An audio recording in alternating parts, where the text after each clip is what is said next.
दुनिया में ऐसी कई कहानियां और रहस्य हैं जिन पर लोगों की दो राय हैं। कोई इन्हें महज अफवाहें बताता है तो कोई इनके संबंध में सामने आने वाली रिपोर्ट्स पर विश्वास करता है।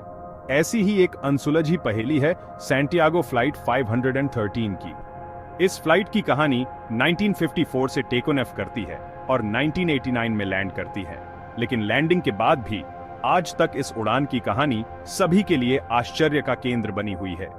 1989 में टैब्लॉइड वीकली वर्ल्ड न्यूज द्वारा प्रकाशित एक लेख के अनुसार सैंटियागो एयरलाइंस की उड़ान 513 ने 4 सितंबर 1954 को पश्चिम जर्मनी के आचेन से उड़ान भरी थी। इस फ्लाइट को 18 घंटे बाद ब्राजील के पोर्टो एलेग्रे में उतरना था, लेकिन फिर कुछ ऐसा हुआ जिसके बाद ये उड़ान खोजकर्ताओं के लिए पहेली बन गई। हवाई जहाज अटलांटिक महासागर के ऊपर उड़ान के बीच में ही गायब हो गया। लापता होने के समय अधिकारियों का मानना था कि विमान दुर्घटनाग्रस्त हो गया था और बाद के वर्षों में यात्रियों या विमान के अवशेषों की तलाश के लिए कई खोज दल बनाए गए, लेकिन कुछ भी नहीं मिला। समय बीतता गया और दशकों बीत गए। सैंटियागो एयरलाइंस कथित तौर पर गायब होने के 2 साल बाद ही 1956 में कारोबार से बाहर हो गई थी और विमान दुर्घटना के सबूत का एक भी निशान खोजने में विफल रहने के बाद खोज बंद कर दी गई थी।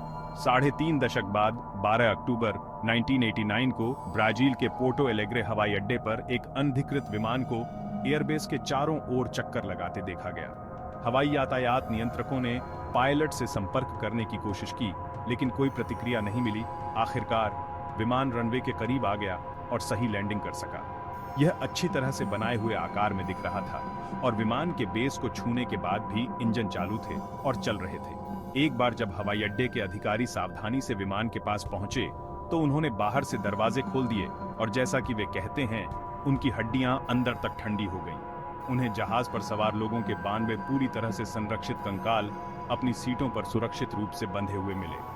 जब उन्होंने कॉकपिट के दरवाजे खोले तो उन्होंने देखा कि विमान के pilot captain Miguel Victor Curie, जो कंकाल के रूप में थे, ने अभी भी नियंत्रण पर अपना हाथ रखा हुआ था। फैक्ट चेक, क्या यह कहानी सच है?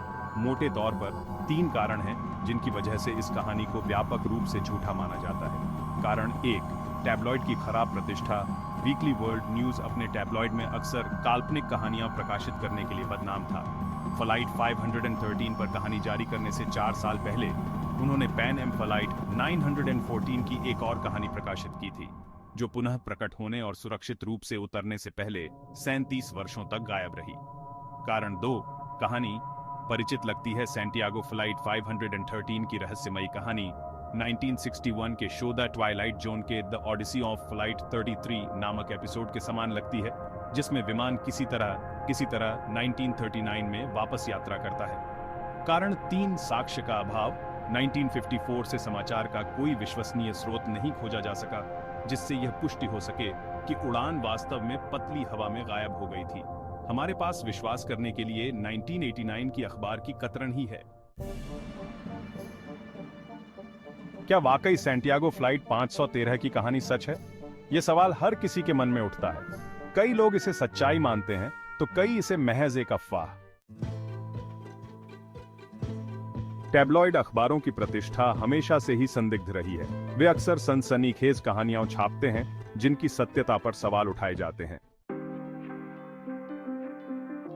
यह कहानी कुछ परिचित सी लगती है ना?